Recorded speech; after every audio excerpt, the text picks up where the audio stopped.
Esto es Aura Histórica, el espacio donde la historia no se memoriza, se cuestiona.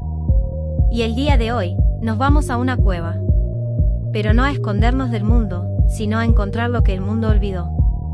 Vamos a descender en la oscuridad para ver, por primera vez, el verdadero destello de lo humano. Porque sí, hoy vamos a hablar de arte rupestre, aunque no esperes una clase de historia del arte.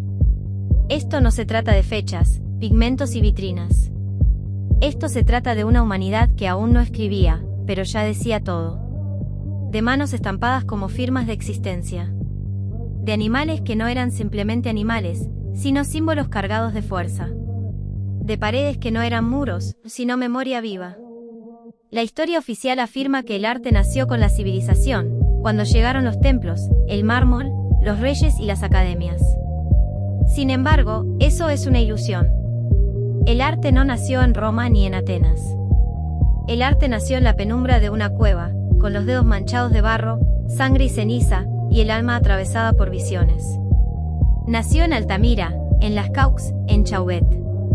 Tres nombres que no deberían parecernos lejanos ni exóticos, porque son fundacionales. No estamos hablando de restos arqueológicos, estamos hablando de actos de conciencia, de símbolos grabados con intención, de una humanidad que ya sabía mirar, ya sabía interpretar, y ya sabía representar lo invisible. Y eso lo cambia todo, porque implica que el arte no fue un lujo del progreso, sino una necesidad existencial. Mucho antes de la agricultura, de la escritura, de la rueda, incluso antes del concepto mismo de ciudad o propiedad, ya estábamos pintando. Y no pintábamos cualquier cosa. No eran escenas de la vida cotidiana. No eran herramientas ni retratos. Pintaban lo sagrado, ciervos, bisontes, caballos y mamuts. Pintaban lo que cazaban, lo que temían, lo que admiraban, pero también aquello con lo que querían vincularse. Pintaban lo que no podían tocar, pero necesitaban invocar. Y junto a esos animales, pintaban manos. Manos en negativo. Manos extendidas como ecos visuales de los que estuvieron allí. Manos que no pedían permiso, sino que afirmaban, yo estuve aquí, o quizá, esto es nuestro. Y entonces surge la pregunta inevitable, ¿por qué lo hicieron? ¿Por qué adentrarse en la cueva, caminar entre el frío, el silencio, o hasta el peligro, solo para pintar algo que probablemente nadie más vería? Porque el arte rupestre no era decorativo, era ritual. No era una forma de embellecer, era una forma de comprender. Era lenguaje sin alfabeto. Era comunicación sin palabras. Era una forma de decir, esto somos, esto tememos, esto deseamos. Era pensamiento simbólico en su estado más puro. Miremos por ejemplo, las pinturas de Las Caux. Un toro gigantesco aparece tenso, dinámico, volumétrico. No está quieto. Parece a punto de embestir. Eso no lo hace alguien que copia pasivamente la naturaleza. Eso lo hace alguien que busca conectar con ella. Lo hace alguien que la representa para contenerla, para dominarla simbólicamente, o quizá, para respetarla profundamente. Y eso ya no es mera observación, eso es conciencia simbólica. Es estética cargada de emoción. Y sin embargo, durante siglos, ese arte fue ignorado o despreciado. Cuando Altamira fue descubierta en el siglo XIX, se acusó de fraude. La razón era simple y brutal, no podían creer que esos dibujos hubieran sido hechos por pueblos cazadores, nómadas, salvajes. Porque si eso era arte, entonces la civilización moderna no era superior. Solo era más reciente. Y ese descubrimiento no solo ofendía su idea de progreso, sino que desmontaba la jerarquía histórica sobre la que se construyó Occidente. Porque aceptar que una tribu paleolítica podía pintar con técnica, proporción, movimiento y profundidad, era aceptar que el arte no era un privilegio cultural, sino una condición humana. Lo que incomoda no es el arte rupestre en sí. Lo que incomoda es lo que revela, que la complejidad simbólica, la capacidad de narrar, el impulso de representar lo invisible, ya estaban ahí, mucho antes de los imperios, de las leyes, de las élites. Ya había jerarquía simbólica. Ya había técnica. Ya había cultura. Y sobre todo, ya había memoria colectiva. Hoy subimos todo a la nube. Creamos archivos digitales, almacenamos todo en servidores frágiles que pueden desaparecer en un instante.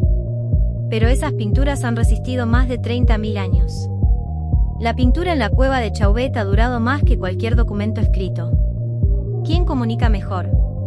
¿Quién construye verdadera permanencia? Y si el arte rupestre era ritual, si era canal de comunicación con lo invisible, entonces también era poder. Pero no el poder de dominar, sino el poder de conectar. De transformar una comunidad en símbolo. De convertir la experiencia colectiva en representación compartida. Por eso no se pintaba cualquier cosa. Había reglas, había decisiones, había jerarquía simbólica. ¿Quién decidía que se pintaba? ¿Quién interpretaba las imágenes? ¿Existían chamanes, líderes espirituales, guardianes del símbolo? No lo sabemos con certeza, pero lo que sí sabemos es que no fue azar. Fue planificación. Fue técnica. Fue cultura visual consciente. Y sin embargo, seguimos creyendo que el arte verdadero nace con Miguel Ángel, con Da Vinci, con el museo, con la galería. Seguimos enseñando que el arte nace cuando la burguesía lo compra, lo firma o lo encierra. Pero el arte rupestre nos dice lo contrario, que el arte no es un privilegio. Que el arte es una necesidad colectiva. Que el símbolo no pertenece a la élite. Que todos somos relato.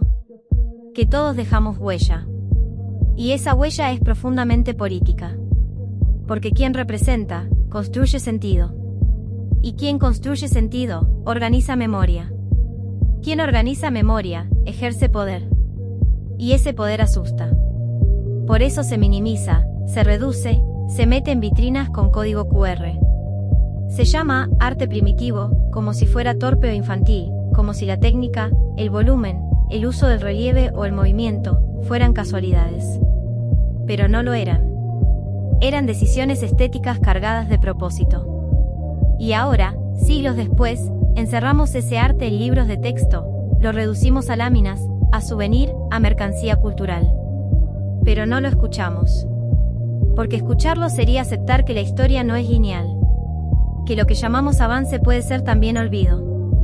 Y entonces la pregunta se vuelve inevitable, ¿y si el arte rupestre no fue el comienzo, sino el punto más alto? ¿Y si todo lo que vino después fue especialización, pero también pérdida de conexión, de rito o de comunidad simbólica? Esto fue Aura Histórica. Donde los datos no se repiten, se enfrentan. Donde el pasado no es nostalgia, es provocación. Y donde cada piedra pintada es una prueba de que el alma humana ya ardía, incluso en la oscuridad. Y hoy, más que contar la historia, la leímos en piedra. Hasta la próxima.